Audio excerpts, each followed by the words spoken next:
Hello everyone. I am Dr. Divya Gupta, Periodontics faculty at DBMCI MDS, and today we are here to discuss with you all the important MCQs, right? But according to me, more than important MCQs, it is the topics which are like repeated every year, right? So today, first I will tell you about the most important topics, okay, that can be repeated in your NEET MDS examination and in your INI CET, right? And these topics, what I have done is I analyzed the last 5 years papers of NEET MDS from 2018 to 2022, last 5 years paper, right? And I have jotted down all the topics from the questions that came in these 5 years. So now what you all can do is you all just note down the topics, and what you have to do is you can read these topics from Carranza, which is obviously the Bible of Perio, or I have done a detailed discussion on all these topics in my recorded sessions. So you can subscribe to our academy and get these plans and get these topics there. Okay. So now let us start with the most important topics first. Then we will be discussing some MCQs regarding these topics. So periodontics as a subject is divided into non-surgical and surgical. Okay. So, mostly in our undergraduation years, mostly in our BDS, what we are concentrating more is the non surgical aspect of perio. The surgical aspect is a bit difficult to understand as we are not seeing it in our clinics on day-to-day basis, right? And also, we are not taught that properly the surgical aspect of the perio. Okay, even in the exams, even in your INI-CET and in your NEET exams, you will get approximately 70 to 75% of your questions from non-surgical part, and remaining 25 to 30% will come from the surgical part of the perio, guys. Okay, so first let us see what all topics are there in the non-surgical part that are getting repeated every year. Okay, so the first topic is anatomy, structure and function of periodontium. From this topic, the most important topic is gingiva. From gingiva as a whole is very important. So you have to make notes of it, and from gingiva they can ask you image based questions or they can ask you numericals. Numericals like they can ask you where the width of attached gingiva is highest and or where it is lowest. All these numericals you must know. All these value questions you must know. The next topic that comes most frequently from PDL is the principal fibers function. The principal fiber functions. So they can ask you which is the periodontal ligament fiber that prevents the extrusion of the tooth. Then you must know it is the alveolar crest group of fibers. Okay. So these two topics you must concentrate more in: anatomy, structure and function. Next is your gingival and periodontal diseases. Gingival and periodontal diseases. From this, the most important part that we all know and we are all are studying since our final year is your periodontal microbiology. In microbiology, what is important is you must know what are the primary colonizers, secondary colonizers, what is the complexes of the bacteria. Then you must know about the dental plaque. Dental plaque, they are not mostly asking you about the stages of plaque formation. They'll not ask you that. They'll ask you that which type of plaque, questions like which type of plaque affects more contributes more to the destruction of the tissues, then you must know it is the epithelial attached plaque, right? Such questions are asked. They can ask you some case based questions, they can give you images, they can ask you the difference, like about the debris materia alba, what is the difference, and dental plaque and pellicle. You must know the difference of between these four components. Okay, so that is what they are asking in dental plaque. Next comes the dental calculus. In dental calculus, the important thing is the composition. The composition. In composition, mostly they are asking about the crystals. We have seen that even in INI-CET 2023, two questions were asked from composition, right? Okay, where the brushite has, where the concentration of brushite is maximum, where the hydroxyapatite crystals are found more. Such type of questions are asked from dental calculus. Next topic, gingival and periodontal disease, is the saliva. So guys, saliva we are studying since our first year, right? But in perio, what is important is the composition of saliva. The composition of saliva. In this composition, they will be asking you that what are the antibacterial substances in the saliva which act on lipopolysaccharides, or what are the carbohydrate molecules of the saliva which act as antibacterial substances. So you must know the composition by heart. What you all can do is you can write the composition of saliva on a separate paper, or you can write the composition of GCF on a separate paper.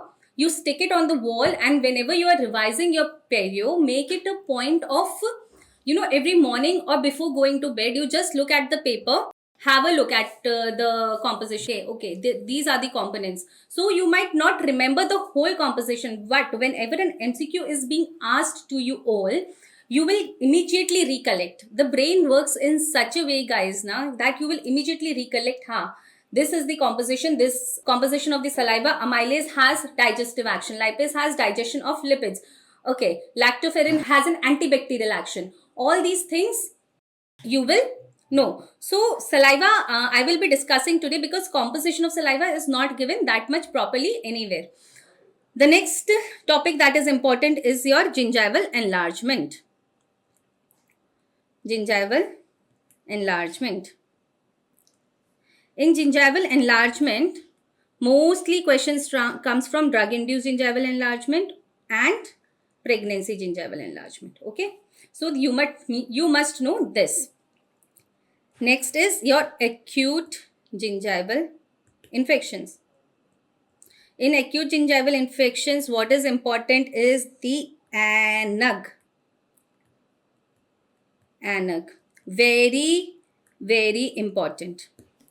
This ANUG is coming like in every paper since last 4 years. They have one question from ANUG, and mostly they are asking the clinical features or differential diagnosis. So you must be thorough with this topic. This is very, very important topic, guys. Next is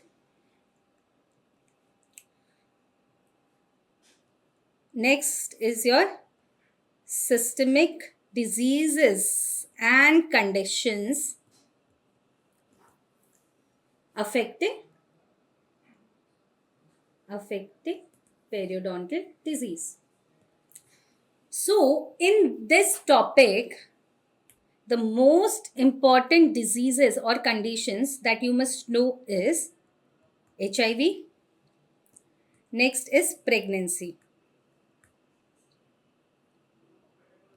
So guys, pregnancy they are asking since many times. It has been asked recently, so you must know. And also this topic, this particular section, systemic diseases and conditions, we do not study in our UG. We do not study in our final years. Okay guys, so this is important. HIV we might be studying, but pregnancy and effect of periodontal diseases we are not studying. Also they are asking about leukemia. So whether you study diabetes mellitus and periodontal diseases, or atherosclerosis and its effect on periodontal disease, that is not important, but you must know these three in particular in depth. You must know it thoroughly. Okay, guys. Next comes the topics of gingivitis, aggressive periodontitis, and chronic periodontitis. From this, you will get case-based questions. Case-based questions will come from this topic for sure. Or in aggressive periodontitis, they can ask you about AA. So you must be knowing the clinical features. They will give you the clinical features and the radiographic features, and they can ask you what kind of periodontitis this is. Okay, so you must know about the clinical features and radiographic features in detail of all these three topics. Mostly case-based questions will be asked from this. Next is your pattern of bone loss. Every year they are asking, since last 2 to 3 years, they are giving an image of fenestration and dehiscence, and they are asking image-based questions. Image-based questions most commonly from this topic, and what they are giving is mostly fenestration. These images will be picked from your Carranza only and from nowhere else. So what you can do is you can go back to your Carranza in the chapter of pattern of bone loss, and there you can have a look at what is fenestration, what is dehiscence. Then they can ask you about a 1, 2 and 3 volt defect.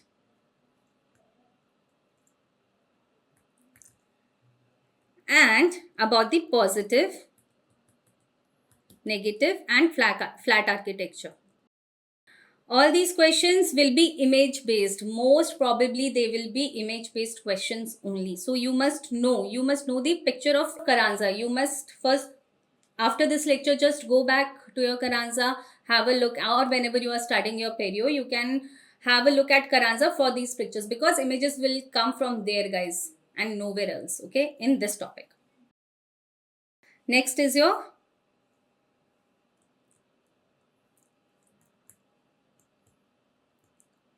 phases of treatment planning. Another important topic, but yet one of the neglected topics. So I will be discussing one of the questions from this topic also today. Then you have non-surgical periodontal therapy. This is also one of the chapters which we are not studying in detail in our final years, right? So from this topic, important topics for MCQs is your plaque control. In plaque control, they can ask you about the brushing technique. Very important. They have asked about the brushing technique. Then they can ask you about chlorhexidine. Not all the mouthwashes are important. You must know the names of all the mouthwashes, but you must know chlorhexidine in detail. Okay. See, in Carranza also, chlorhexidine is not explained in that detail, but in our recorded sessions, I have recorded it very properly and I have explained chlorhexidine in detail. Okay, guys, so it will be really very helpful for you all if you will subscribe to our various plans. Okay, next is the components of toothpaste. Toothpaste components. So this is about the plaque control. In plaque control, these three topics are important. Next comes your systemic antibiotics. Another important topic, because and mostly they will be asking you about the most commonly drug used in ANAC. Then you must know it is your metronidazole. Mostly they will be asking you common questions only, not very in detail questions, or mostly some common questions which are repeated every year. They will be asking you that only. And guys, you must not make mistake in these topics. Okay, you must not make mistakes in these topics which I am telling you, because these are the repeated topics and you must be thorough. If out of 14 or 15 questions 11 questions are coming from this topic. These topics you must get them correct, because in exam, in your INICT, in your NEET exams, 95% of the students will be getting these questions correct. So if you have, means those who are coming in top 200, right? So if you have to be in that list, if you have to be among the qualified students, among the top 200 students, you must not get these questions wrong. So repeatedly keep revising. Revision is the key to success. So keep revising the questions. Keep whatever numerical questions, whatever value questions are there, you must write it down. You must make a note of those questions. And when you are studying that topic, suppose you are during your revision, you are giving 3 to 4 days to your perio. So every day you must look at those values. Every day you must look at the composition. It will take maximum of your half an hour and not more than that, guys. Okay, so just be focused. And for INI only 3 months are remaining, so these topics will help you. I am 110% sure that these topics will be repeated in INI-CET as well. Okay, so revise these topics, and if you have any doubts, you can contact us. Now, the next in non-surgical periodontal therapy is your local drug delivery. Local drug delivery, very important. In this, you must know the delivery system through which the drug is delivered. Mostly, they will asking you the delivery systems, like microspheres deliver what? In microspheres, what is present? It is 2% minocycline, right? So, you must know about the delivery system in detail in non-surgical periodontal therapy. Now comes your instruments. Eighth and last topic of your non-surgical part is your instruments. Again, a very, very important topic. Approximately, guys, approximately every year, 1 or 2 questions are there from this topic. It is there and it is a must. And in this, they will be giving an image from Carranza. So this topic you have to go and read from Carranza. Okay, because you have to see the images, image based questions, and in that you have to focus particularly, on probes, chisels.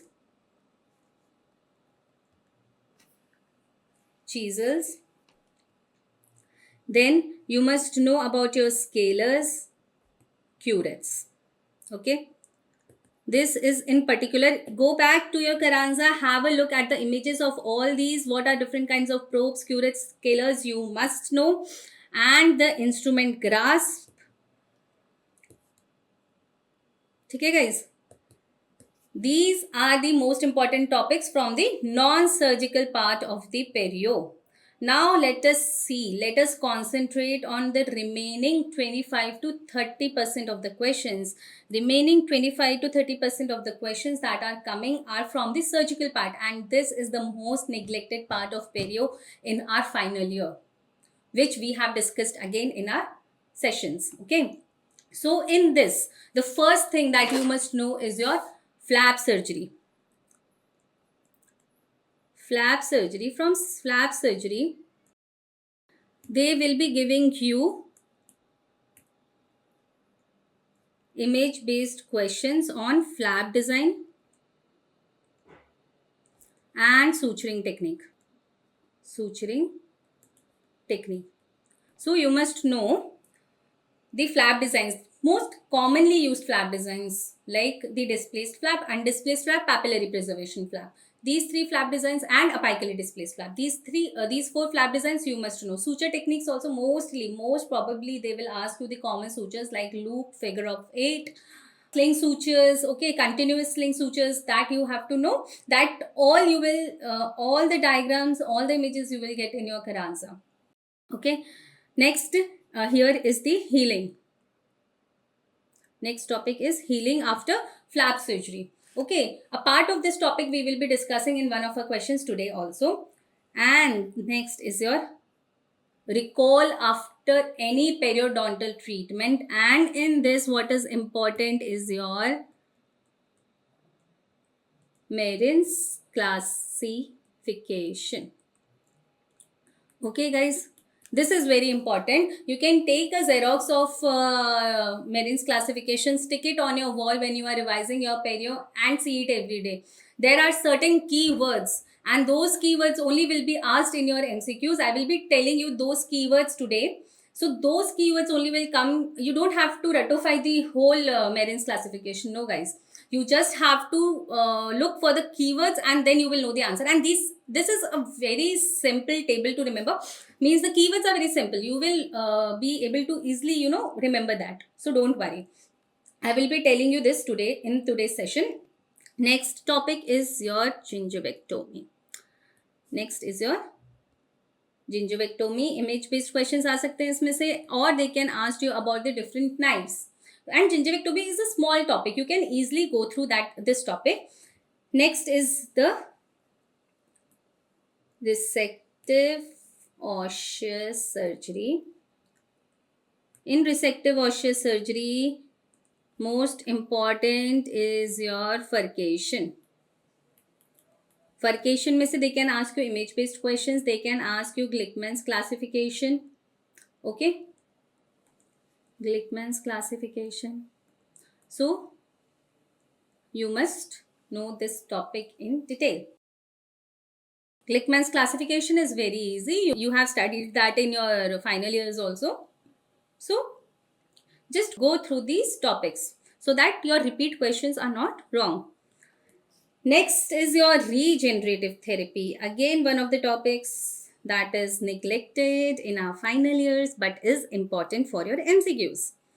And in this, bone grafts are most important topic. You must know the basic bone grafts that are there. What are the bone grafts that are FDA approved? You must know. Okay, one of the example of FDA approved alloplastic graft is your tricalcium phosphate. Such topics, such MCQs can be asked. They can ask you what is an allograft, you must know the examples of allograft, autografts, xenografts, alloplasts. You must know the examples, okay? Only mostly they will ask you this only from bone grafts, and they can ask you about the procedures of reattachment, difference between reattachment, new attachment, regeneration, okay? All these what is these regeneration, this can be asked in your regenerative therapy. And the last thing which I have included in the surgical part is your miscellaneous. And in this, since last 2 years, guys, they have started asking questions from laser and electrocautery as well. And these topics are definitely not the ones which we study. They will be asking you basic questions from this, not very in-depth questions, but you must know the basics of laser and electrocautery as well.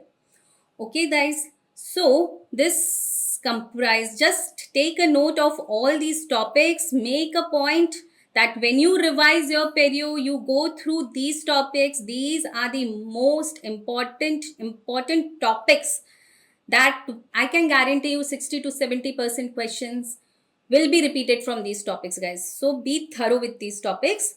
So guys, now let us start with the discussion of the questions, and the questions which I have taken. These are the questions from not the topics which you have studied diligently in your final years. These are the questions from the topics we have not studied in detail that much. So I will be giving you a brief idea about those topics. And again, you can go to our recorded sessions where I have discussed these topics in detail and have a look at it, or you can go through Carranza, whatever you feel is comfortable for you all. So now the first question is non-enzyme antibacterial component of saliva which inhibits bacterial colonization. So now here the keyword for the question is non-enzymatic, which is a non-enzymatic antibacterial component of saliva. That you must know, antibacterial component. So before we go into the options, let us first discuss the composition of saliva. Okay, what is the composition of saliva? So this is just a composition I am telling you in short. The composition of saliva and GCF is a little big and you must know it in detail. I have discussed this in my recorded sessions. So saliva is divided as, the composition is divided as organic and inorganic. In perio point of view, from saliva, composition is the only important topic. In GCF also, composition is only important and nothing else matters. Okay. So an organic component, it is the same. It is potassium, calcium, sodium, zinc, chloride, iodine. All these are the components in the saliva. All these are the inorganic components. Now in the organic components, it is the enzymes, proteins, and steroid hormones. Okay, steroid hormones. So I will be discussing these two in detail today. In enzymes, the first enzyme that we all know is the amylase and lipase. These are your digestive enzymes, right? Digestive enzymes. And plus amylase is also has an antibacterial component, but it is an enzymatic antibacterial component of saliva. Okay. Next is your lysozyme. We all are very familiar. It is an antibacterial component. Okay. Next comes the carbonic anhydrase, which acts as a buffer. This is an enzyme which acts as a buffer, which maintains the pH of the saliva. Next enzymes that are present in saliva are superoxide dismutase, peroxidase, and lactate dehydrogenase. All these three enzymes are your oxidizing enzymes, and they are used in oxidative reactions. Okay. Next is your alkaline phosphatase. This alkaline phosphatase is the marker of bone metabolism. So what happens whenever there is inflammation, as we all know, in periodontitis, what is happening? There is bone resorption. So in conditions of bone resorption, there will be increase in the level of alkaline phosphatase in saliva. Thus, we can know the patient has chronic periodontitis by measuring the level of alkaline phosphatase. It is the marker of bone metabolism. This is important. And MMP. See, all these things I have discussed in detail. Here just I am giving you a brief idea. In short, I am telling you the components and their functions. Okay. MMPs. And MMP, as we all know, MMP is matrix metalloproteinases and it is used for the degradation of collagen, right? So, increase degradation of extracellular matrix, and in conditions of your periodontitis, the level of MMPs is increasing. So these were the enzymes. These are the important enzymes that are present in the saliva. And in enzymes, amongst enzymes, the antibacterial components are amylase and your lysozyme. Now next is the proteins. The proteins, most of the antibacterial substances in saliva which are present are the proteins. Okay. So in proteins, the important one is acidic and basic proline-rich proteins. These proteins, as we all know, proline-rich proteins are responsible for the formation of pellicle, right?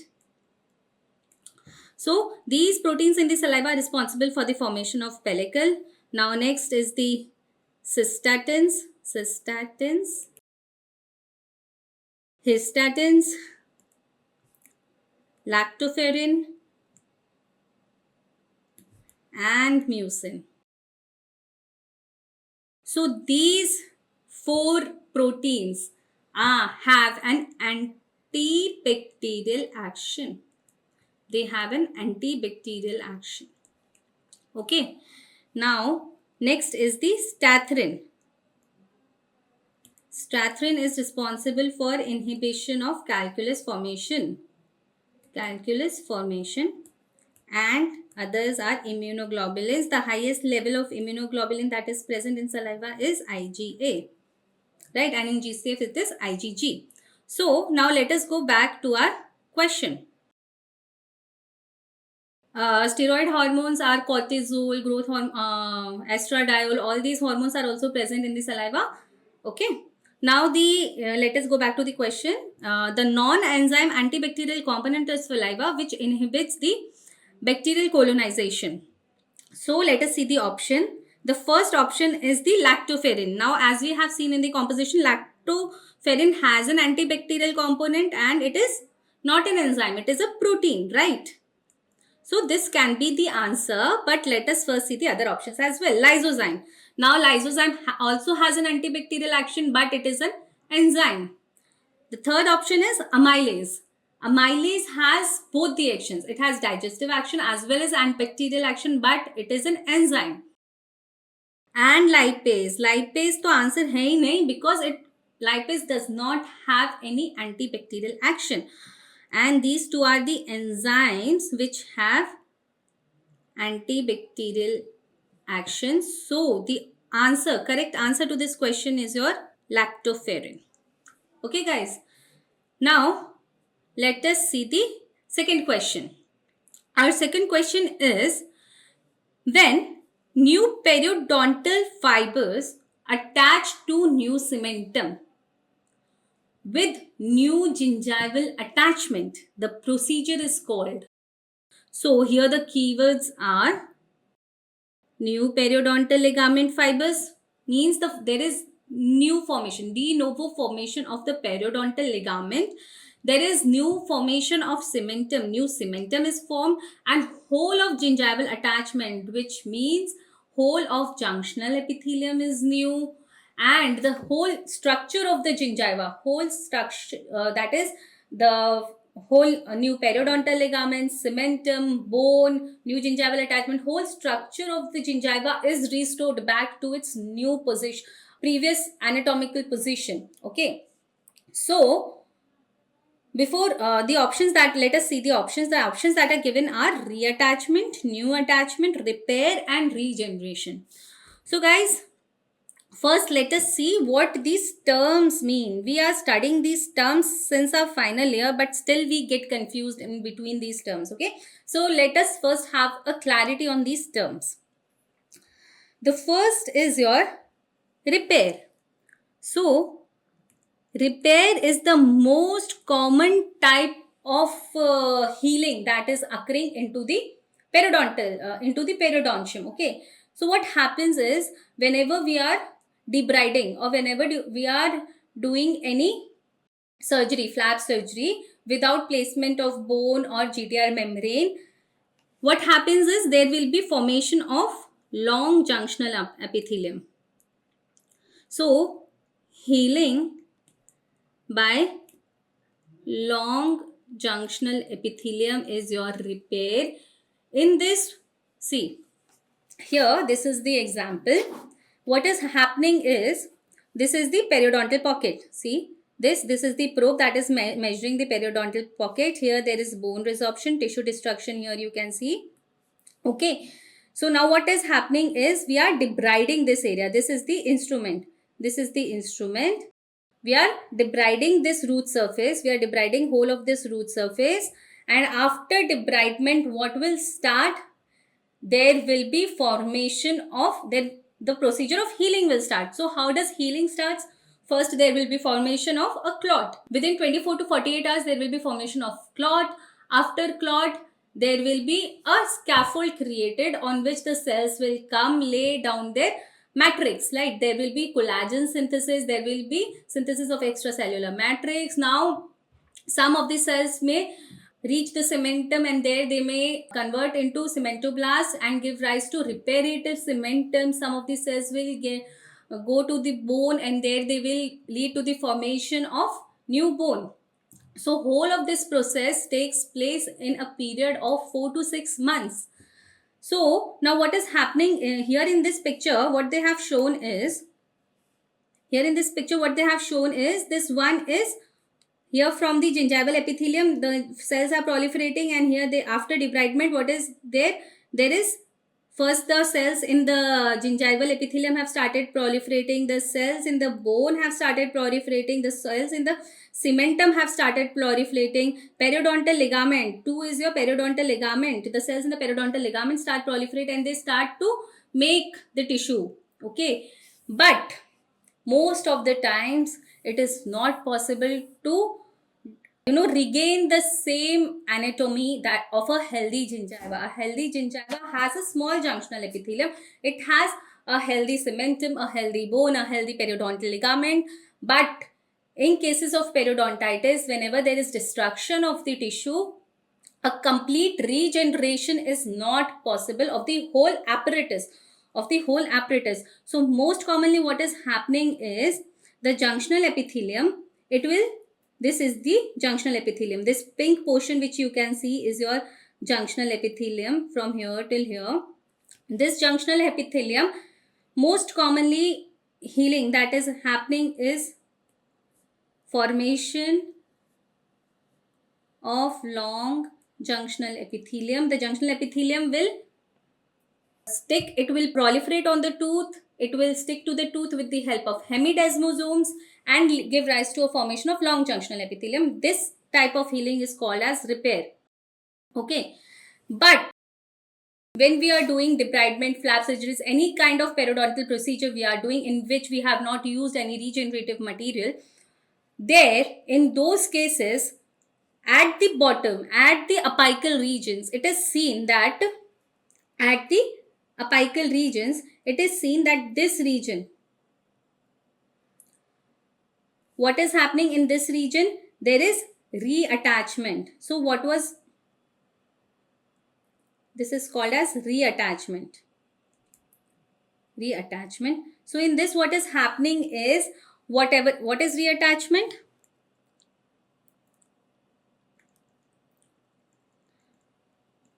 Whatever connective tissue, after debridement, whatever remnants, whatever vital periodontal ligament fibers were there, whatever some amount of cementum was there, and there were periodontal ligament fibers that were, so if this is the debrided root surface, okay guys, and after debridement some periodontal ligament fibers remain attached to the cementum. Similarly, this is your cementum, here is your bone. Some ligament fibers remain attached to the bone as well after debridement, after degranulation. So now what will happen? These vital, amongst these, whichever fibers are vital, they will regrow and they will joint. Okay. So this type of attachment is known as reattachment, and it is seen at the most apical regions. Most apical regions, a very small bite. Sometimes you might see in histological sections, it is seen that some part of the tooth undergoes reattachment. Means previously the vital tissues, leftover tissues which were present, they can undergo regeneration and connect themselves. They can attach to one another. Okay. And this line which you see here, this is your new attachment. This is your new attachment. So what happens in new attachment is, what happens in new attachment? Which there was, whatever pathologically exposed cementum was there, we have debrided it, right? It became soft. The cementum becomes soft because of infection, and that cementum we will debride it with our curates. We will debride it, right? That cementum will be removed. Now what will happen? We know that cementum has a property of repair. So cementoblasts will come there. They will lay down the new cementum. So if from here the cementum is removed, so they will lay down the new cementum. The cementoblasts will come and lay down the new cementum, and here the periodontal ligament fibers will come and they will attach again. So this type of attachment that is occurring is your new attachment. Sometimes you can see this type of attachment also after debridement in the apical portion. If this type of new attachment occurs throughout the tissue, so throughout the tissue means what? If this is your tooth, this is your tooth, here is your gingiva, right? And here is your bone. So if the attachment, that is new attachment, occurs at the only at the apical portions, sometimes it is seen at wherever there is debridement of the cementum. But if there is formation of junctional epithelium, there is formation of new cementum, and there is formation of new bone, whatever bone was resorbed is formed again, okay, and there is regeneration of periodontal ligament fibers. There is regeneration of periodontal ligament fibers like the horizontal, wherever there were horizontal group of fibers regenerate, oblique group of fibers in place of oblique group of fibers regenerate. That is known as regeneration or complete regeneration. Means here what is happening, there is formation of new junctional epithelium as it was in the healthy gingiva. There is new formation of gingival complex, that is the dentinogingival fibers. There is formation of bone, there is formation of new cementum. When whole of this complex regenerates, it is known as regeneration, guys. So here you can see, this is, here there is formation, this was the resorbed bone, and here whole of the new bone is formed. Here the junctional epithelium is attached to its previous level. When the tooth was in healthy state, the new cementum is formed, the periodontal ligament has been restored. So this is the research is going on. Till now we are not able to achieve this regeneration, and this is the future of periodontics. This is the future. Scientists are trying that we can regenerate the whole tissue. We can regenerate the whole gingival complex. Okay, this is what they are asking in the question as well. When new periodontal fibers attach to new cementum and new gingival attachment is a junctional epithelium is formed, that procedure is known as regeneration. How is it different from new attachment? In new attachment, what is formed? Long junctional epithelium. But in regeneration, there is new gingival attachment, that is junctional epithelium. It is not long, it is whatever the length of junctional epithelium was there in the previously non-diseased tooth is restored. So that is your regeneration, guys. I hope it was clear. Okay. Now the next, if you have any doubt in this question, you can ask in the comment section. I will be more than happy to answer. Now the next question is, normally gingiva is present 1 to 2 mm above the CJ. We all know that gingiva is present in healthy sulcus. The gingiva is present 1 to 2 mm above the CJ, right? If the tooth is showing incisal wear, but, so here the keyword is tooth is showing incisal wear but compensating occlusal movement. This is somewhat confusing, right? But compensating occlusal movement क्या होता है? Along with the tooth, gingival margin is also moving. What will it cause? So here what they are asking is, as we all know, there are 3 stages of tooth eruption, right? Which is pre-eruptive, eruptive and post-eruptive. So pre-eruptive is the movement of the tooth when it is in the tooth germ stage inside the bone. Now as the tooth is erupting and reaches its occlusion, the stage is eruptive, and the movement of the tooth that occurs after it has erupted, after the tooth has erupted, is your post-eruptive. These post-eruptive tooth movements they occur in cases of incisal wear. When the patient, there is erosion, there is incisal wear is there, atresion is there. In such cases, in growing bones, when the bone is growing, at that time also, whatever movement is occlusal movement is occurring comes under your post eruptive stage. Okay, so with age, as we all know, in many patients, because of bruxism or because with age, there is attrition of the teeth. The tooth is getting attrited. So what, how the tooth is, or in the case if there is missing tooth, missing opposing tooth, then also the tooth will do occlusal movement. The tooth will show occlusal movement. Okay, that movement, these three movements are called as compensating occlusal movement. The movement that is occurring after the tooth has occluded, after the tooth has reached its occlusion, but when there is attrition, if the tooth has attrited, now again you will see that the tooth is in occlusion only. Okay, so how can a tooth be can be in occlusion if there is attrition? By its occlusal movement. The tooth, this means when the tooth is attriting, attrition is there, it is moving occlusally, right?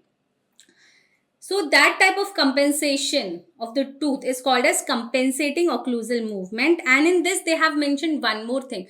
This compensating occlusal movement can occur because of why it is occurring. The tooth is moving incisally. So what is happening? There is deposition of the cementum at the apical regions. Okay, there is deposition of the cementum at the apical regions, which helps the tooth to move occlusally. And in this case, they have mentioned that there is movement of the gingival margin also. The gingival, along with the tooth, the gingival margin is also moving. It is not like in every cases when there is attrition you will show the gingival margin, but here they have specifically mentioned that the tooth gingival margin is also moving. So what will happen? So in this case, this is a case in which here you can see there is severe attrition of the tooth. See here, there is severe attrition of the tooth. Okay, now as we all know that mucogingival junction is constant, right? This is the mucogingival junction. This is the mucogingival junction and this remains constant. Whatever happens, this junction will not change. It will remain constant. Here the mucogingival junction is this, right? It will remain constant. Now what is happening is, in this case, the gingival, along with the attrition, the gingival margin is moving upwards. As you can see, the attrition is present from canine to canine. Okay, so what is happening? Here you can see this. See here, the gingival margin is at this level, but here you can see that the gingival margin has covered the tooth and it has shifted coronally, right? Here also you can see the gingival margin has shifted coronally in these three teeth. So what is happening? Because the gingival margin is shifting coronally, see, according, if we see this diagram, here the gingival margin is here. So if we establish, most probably the location, the original location of gingival margin should be this. But here the gingival margin has shifted apically, right? It has shifted, coronally. So what has increased? This width. What is this? This is the attached gingiva. So what has increased? The width of attached gingiva has increased because of the coronal migration of gingival margin. Okay, so now let us read the question again. Normally, gingiva is present 1 to 2 mm above the CEJ if the tooth is showing incisal wear but compensating occlusal movement. Along with the tooth, gingival margin is also moving. What will it cause? So, will it cause increase in the anatomic root length? See, anatomic root length is increasing. Why? Because there is deposition of cementum. Whenever there is attrition, the anatomic root length increases. But in this case, they have mentioned that the increase in the gingival, because of the occlusal movement of the gingival margin, what will happen? Okay, so recession, definitely recession will not happen because the gingiva is moving coronally. In recession, the gingiva will move apically. There will be decrease in the width of attached gingiva? No. As we have already seen in this diagram, what will happen? There will be increase in the width of attached gingiva. So this will be the answer to this question, increase in the width of attached gingiva. So now our next question is, patient with furcation involvement, questionable patient cooperation, here there is a comma, with a complicated prosthesis. What is the time of recall? So here they have asked about recall. So what you must recall? You must recall the Marin's classification. This is a question for Marin's classification. So you must know it, right? So here, recall in the first year of his treatment. So first let us, before we'll come back to this question, first let us see what is Marin's classification. So Marin's classification has been given in your 10th edition of Carranza very nicely. Just take a Xerox of it and stick it on your wall. So in Marin's classification is recall. This class Marin gave this classification that after we have done our treatment, after we have done our scaling, root planning, flap surgery, how we should recall the patient. So he said that in the first year, suppose I finished my treatment on 1st of Jan. So from 1st of Jan 2023 to 31st of December 2023, how should I recall the patient? So he said that if the patient came for a routine therapy and means if the gingiva is completely healthy, he came for a routine cleaning and there was proper healing, then we can recall the patient at every 3 months and check for the deposits, check for any uneventful event if there is occurrence of any uneventful event. Okay, but if it is a difficult case, like a case of chronic periodontitis, aggressive periodontitis is there, plus there is a failed implant or a failed prosthesis is there is furcation involvement, poor crown to tooth ratio, questionable patient cooperation, means patient is not able to maintain the oral hygiene properly. In that cases, we have to do the recall every 1 to 2 months. We have to recall the patient every 1 to 2 months. We have to check him for a year how he is. We have to motivate the patient during this process, right? So you can easily remember this part, right? This first year recall you can easily remember. There is nothing difficult to remember. Now comes class A, means after 1 year. After 1 year you have completed and the patient is coming to you in 2024. How you will look at the patient. That is what class A, class B and class C is. In class A, what is there? If the patient is maintaining excellent results. So here the keyword is, guys, excellent. You might not remember everything, but what you have to remember is the keyword excellent. Excellent results, well maintained for 1 year or more. That's it. Patient has good oral hygiene, minimal calculus, no occlusal problem, no complicated prosthesis, no teeth with less than 50% alveolar bone. ये सब याद रहे ना रहे. But what you have to remember is the excellent. Excellent. They will ask you in the question. Excellent. This keyword will be there, so you have to remember that. Okay. So in class A, you have to do the recall at 6 months to 1 year. Next is class B. In class B, what is the keyword? Generally good results. This is your keyword. You have to remember. अगर excellent है तो class A है, good है तो class B है, and it is maintained reasonably well for 1 or more year, but this patient displays some of the following factors. So you don't have to remember all these factors. No, guys, it is impossible for you all to remember. To ratify all these is very difficult, right? If your patient is in class maintaining good results for 1 year, then you have to recall the patient every 3 to 4 months after 1 year, right? And class C is, the keyword is poor results, generally poor results. Poor results for periodontal therapy or several negative factors. So poor results, you have to keep in mind poor results, and the patient recall is 3 to 4 months, and based upon the recall you can decide now the patient can be shifted to class B or class A. Accordingly you can do your treatment plan. So now let us again come back to the question. Patient with furcation involvement, questionable patient cooperation with complicated processes. The recall of this patient in the first year is, it is, as we all know, is 1 to 2 months. Okay. So the answer to this question is 1 to 2 months. 6 months to 1 year to nahi hai. No recall required nahi hai. 3 to 4 months is for bhi nahi hai. 6 to 1 months is for good, 1 year is for good patient is maintaining good oral hygiene and everything. So the answer to this question is 1 to 2 months. Right.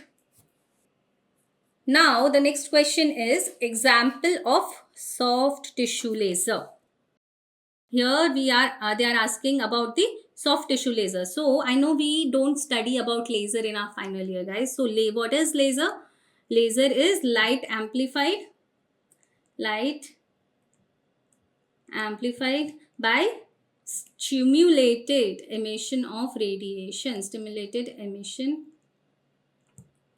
of radiation. I have discussed this topic, I have discussed in detail in my recorded sessions.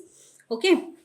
So first you must know that how what are the properties of laser. See, whenever there is a light, a room light, suppose this is a bulb.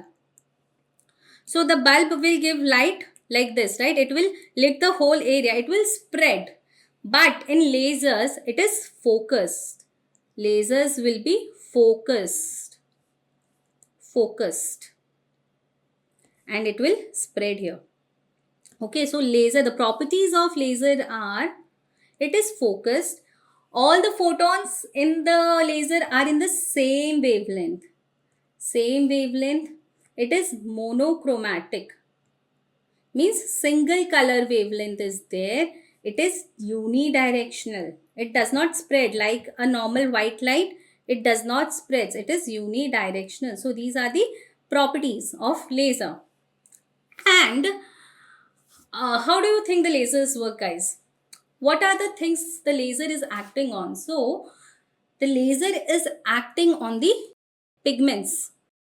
The laser acts on the pigments in our body, and the three main pigments that are present in our body are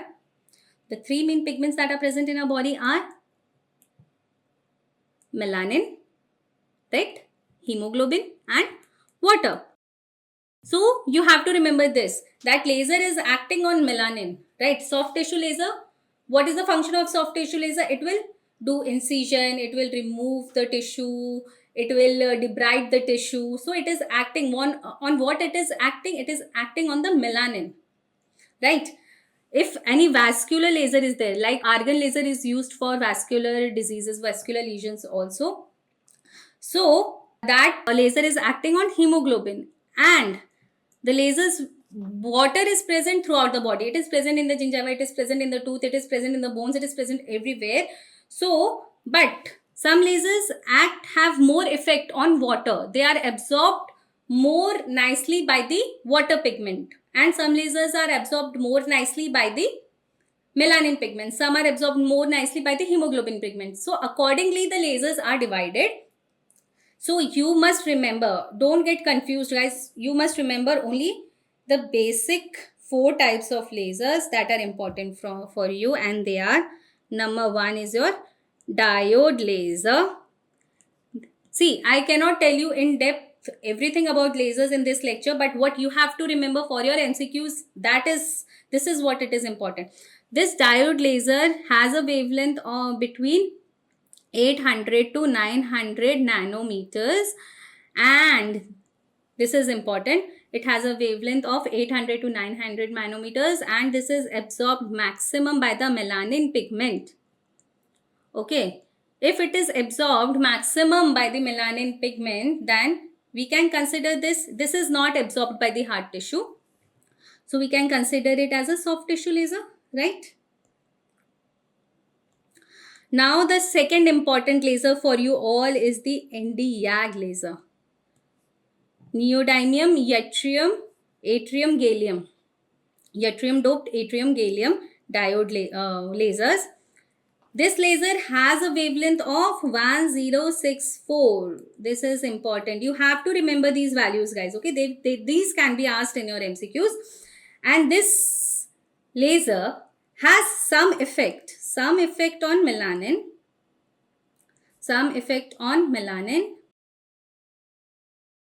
and most highly it is absorbed by the water. Also, it has a good effect on hydroxyapatite crystals. So these lasers can be both soft plus hard tissue lasers. Okay, they have properties of both. They can be absorbed to some extent in the melanin and water. So they have the properties of both. These are soft tissue lasers and hard tissue lasers, and the wavelength is this. Okay. Now the next is the next laser which you must remember is the third is your erbium YAG lasers, right? The wavelength of erbium YAG laser is 2940 nanometers. Important. The wavelength of erbium YAG is 2940, and this is also a soft plus hard tissue laser. Okay. And the fourth type of laser is your carbon dioxide laser. The wavelength of carbon dioxide laser is 10,600 nanometers, guys. And here the water is means this is the laser light. This carbon dioxide laser, it is a gas laser, right? There are different types of lasers. Carbon dioxide is a gas laser. This laser is absorbed highest in the water. This has the highest reaction on, this acts highest on the hard tissues. Hydroxyapatite also, the hydroxyapatite crystals also absorb it very nicely. So this is a carbon dioxide laser can work on soft tissues as well, because it is having its effect on water, right? And water is present in tissues as well, so it will have an effect on soft tissues as well. But it's primary, it is a very good laser for hard tissue cutting. It can be used in the second stage of implants very nicely. So Nd:YAG, erbium YAG, carbon dioxide lasers are hard and soft tissue lasers, and diode laser is only a soft tissue laser. It will not act on the hard tissues. You have to know the wavelength of all these lasers. All these four lasers only will be asked in your exams. And the carbon dioxide laser, if they ask you which is the best carbon dioxide which is the best hard tissue laser, then you must know that it is carbon dioxide laser. And the most commonly used laser is your diode lasers, because they are relatively inexpensive compared to other lasers. Okay, guys. So now the answer, the option, let us see the question. Example of soft tissue laser is, options are diode, erbium YAG, erbium YSGG, yttrium YSGG, and Nd:YAG. So the option that is correct is your diode lasers, right? About all these two you need not know. They are not asked. Their wavelength is also not asked. Their function is also not asked. If it is asked, these two are also your soft plus hard tissue lasers. Soft plus hard tissue lasers. Okay.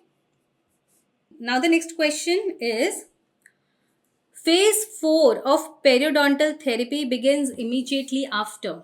So for this, you must know about the phases of treatment. Here they have asked about the phase 4. That phase 4 begins after what? Begins immediately after what? Whether it comes last or whether we have to do it in between also. So let us see the phases of treatment plan. First and foremost is the emergency phase. Any patient who is coming to you with an abscess, with a swelling, you have to treat the emergency, whether it is periodontal, periapical, pericoronal, any type of emergency it is. You have to first treat the emergency. You have to first treat the pain. You cannot ask a patient in pain to get a scaling done first. No, you have to treat the emergency phase. Next, after treating the emergency phase, after treating the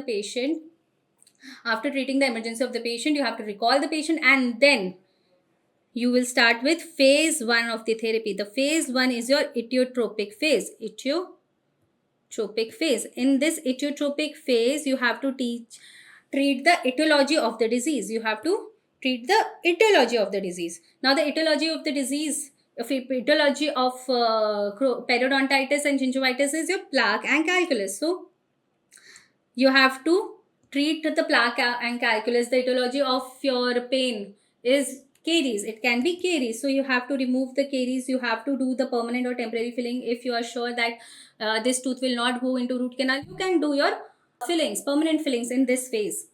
You have to motivate the patient to maintain the oral hygiene. You have to do the motivation of the patient. You have to teach the patient to use floss. You have to teach the patient to use brushing technique. You have to teach the patients. All these therapies come in phase 1. Now, after phase 1, what you will do? You will give a break of 1 week and recall the patient after 1 week. And during recall, you will do phase 4. That is your maintenance phase. Okay. Here, what in maintenance phase, what we are doing? We are checking the patient if there are any deposits, whether patient is maintaining the oral hygiene or not properly. We are asking the patient whether you are using the floss, whether you are using mouthwashes and all. So after phase 1, the phase 4 will start. You will ask the patient whether he or she is following all the instructions and not or not. Okay. Now let us see the phase 2. After phase 4 means after the recall, you will start with the phase 2, that is your surgical phase. Any surgical therapy you can do, like flap surgery also can be done, your root canals can be completed, flap surgeries can be done in this, implant surgeries can be done, okay, in this phase. And phase 3 is your restorative phase. In this, you have to complete your restorations.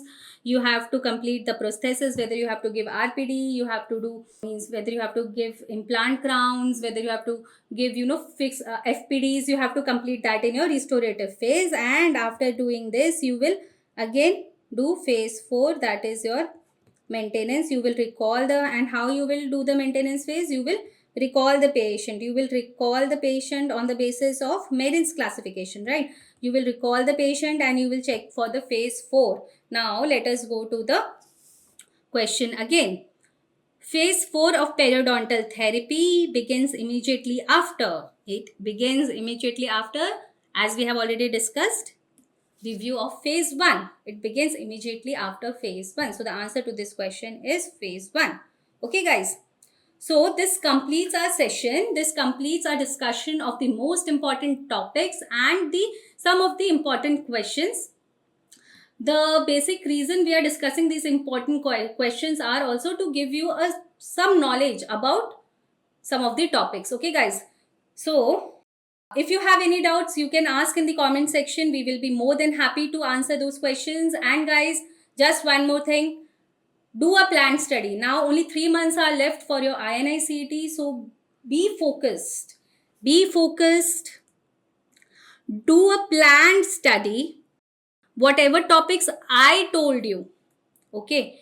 I told you in the previous section. Okay. Those topics you must be thorough in perio. Definitely from those topics 70% of the paper will be there. So guys, just be focused, study smartly, maintain means don't start reading something that is not that important. Guys, repeat questions should be your focus. Your focus should be, you must not do any mistake in your repeat questions. After you, what you can do is, after you have completed your revision of periodontics, after you have studied all these topics, you go back to your answer question papers, solve one question paper and see whether you are doing any mistake or not. Guys, at this point there should be no mistake in repeat questions. You should be very thorough. Okay, just stay focused, be determined, and I know the success will be yours. And all the best. And hopefully next time we will meet with the most important topics that have been asked in INI-CET. Again, we will be meeting very soon. Thank you so much and good night.